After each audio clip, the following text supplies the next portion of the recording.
یقیناً مولانا نے بہت قیمتی چیزوں کی طرف ہماری توجہ مبذول کرائی۔ اگر کبھی بھی جنگ آزادی کا تذکرہ ہو اور مسلمانوں کا تذکرہ نہ ہو یہ ممکن نہیں ہے، اور اسی طریقے سے جنگ آزادی کا تذکرہ ہو اور علماء صادق پور کا تذکرہ نہ ہو۔ جیسے کہ ابھی آج میں نے کلاس میں بچوں کو بتایا کہ صادق پور کہاں ہے۔ اگر پوچھا جائے، بہت سارے بچے بتائے شیخ کہ ہم بہار کے ہیں لیکن صادق پور جانتے نہیں ہیں کہ کہاں ہے۔ تو صادق پور کہاں ہے؟ پٹنہ کا پرانا نام صادق پور تھا، اور اس کا ایک دوسرا نام عظیم آباد بھی تھا، ہے نا۔ پنڈت جواہر لال نہرو جب پہلے وزیر اعظم ہندوستان کے بنے تو انہوں نے سب سے پہلا دورہ جو کیا وہ کہاں کا کیا؟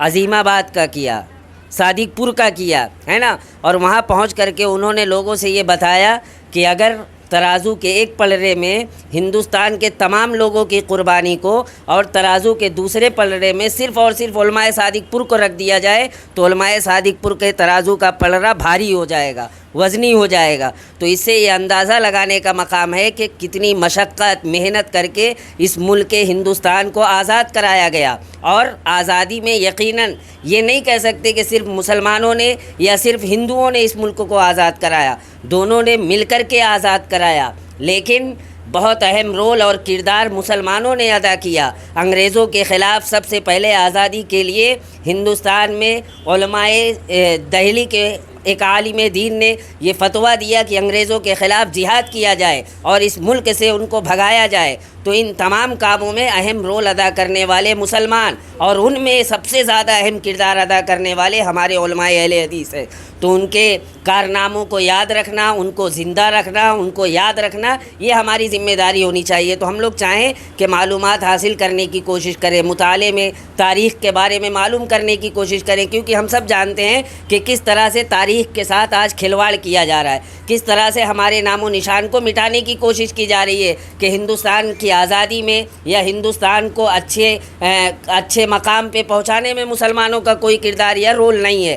تو ہم سب جانیں سمجھیں اور دوسروں تک پہنچانے کی کوشش کریں۔ تو الحمدللہ شیخ نے بہت عمدہ باتیں کہی۔ اللہ رب العالمین ہم سب کو اپنے ملک کی حفاظت کرنے کی توفیق عنایت فرمائے۔ اب اسی کے ساتھ میں فضیلت الشیخ عبدالعزیز رحمانی حفظہ اللہ، جو کہ اپنے بہت قریب ہیں الحمدللہ، میں ان سے گزارش کرتا ہوں کہ آپ آئیں 2 منٹ چند کلمات، نصیحتی کلمات ہم طلبہ و طالبات کے سامنے پیش فرمائیں۔ جزاکم اللہ خیرا۔ السلام علیکم ورحمۃ اللہ وبرکاتہ۔ نحمد و نصلی علی رسول الکریم، اما بعد۔ الحمدللہ آج کلیہ عائشہ کے اس پروگرام میں شرکت کرنے کا موقع ملا۔ بچیوں نے بڑی محنت اور جافشانی کے ساتھ اپنے معافی ضمیر کو ادا کیا۔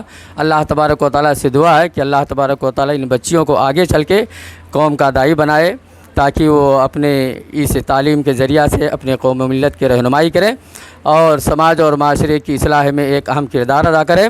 اور اللہ تبارک و تعالیٰ سے دعا کی بار الہ اس کلیہ کو زیادہ سے زیادہ ترقی عطا فرما، اور جس مقصد کے تحت کلیہ قائم کیا گیا بار الہ ان کے ذمہ داروں کو اس مقصد میں کامیابی سے ہمکنار عطا فرما۔ اللہ تبارک و تعالیٰ ہم تمام لوگوں کو نیک کام کرنے کی توفیق عطا فرما، اور دین، سماج اور معاشرے کی اصلاح میں ہم تمام لوگوں کو بڑھ چڑھ حصہ لینے کی توفیق عطا فرما۔ السلام علیکم ورحمۃ اللہ وبرکاتہ۔